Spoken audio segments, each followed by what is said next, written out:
Good health to you, fellow Ukrainians. Here is the report about the day that is coming to an end. First, I congratulated the warriors and commanders of the ground forces of the armed forces of Ukraine on their professional holiday. Today is their day. In the Mariinsky Palace, I presented state awards, the Orders of Gold Star, the Crosses of Combat Merit, and other awards. It was an emotional ceremony.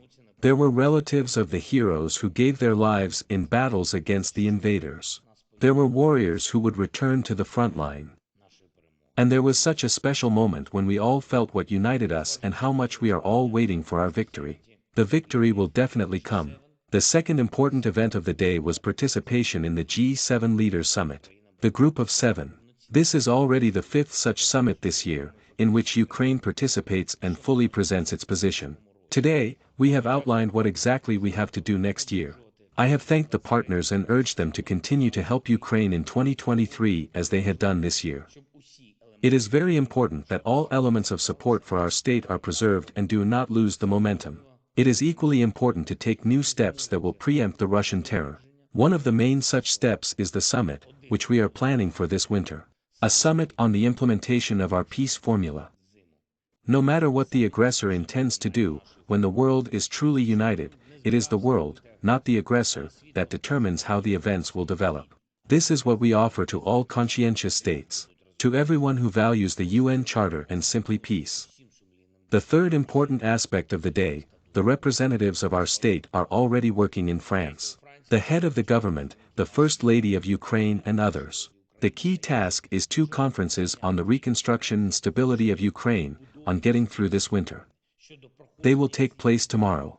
And also, the channeling of the French resources, both from the state and from the businesses, from the communities of France, to specific projects on the recovery of Ukraine, energy sector, cities, enterprises, hospitals.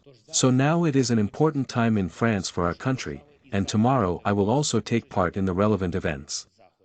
And the other extremely important things. Today, 3 of our explosive ordnance disposal technicians, employees of the State Emergency Service, died in the Donetsk region during demining. My condolences to the relatives. Doctors are fighting for the lives of 2 more of their colleagues. It happened in Kostiantynivka, Kramatorsk district. One of our territories which is contaminated the most by Russian landmines, tripwire mines and unexploded shells. Since February 24, employees of the State Emergency Service alone have removed more than 300,000 explosive items. The EOD technicians of the National Police removed more than 180,000 such items. And demining is also carried out by other state services and the army. This is one of the most important areas of our communication with partners. Among the other things, we must gather the maximum of global capabilities to overcome the Russian mine terror as soon as possible.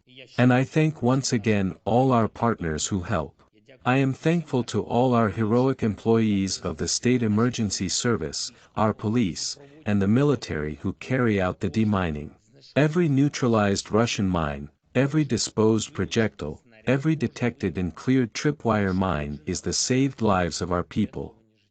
Every day we add new energy forces to Ukraine. After each Russian attack, we restore the system.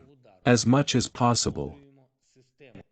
We are doing everything to bring to Ukraine as much equipment as possible, which can compensate the damage caused by the missile hits. And I thank all Ukrainian entrepreneurs, volunteers, all our partners who help with this. But we should all be aware that Russia has not given up its terror tactics. The absence of massive missile strikes only means that the enemy is preparing for them. And can strike at any time.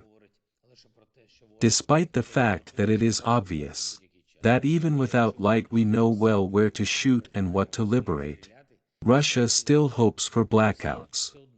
This is the last hope of the terrorists.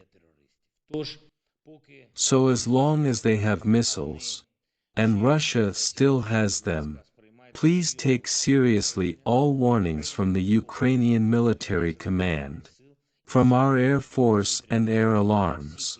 At all levels, we must be prepared for any hostile intentions. And we will do everything to get through this winter. I thank everyone who helps Ukraine. I thank everyone who works for our victory. Glory to all who fight for independence. Eternal memory to every Ukrainian whose life was taken by this war. Glory to Ukraine.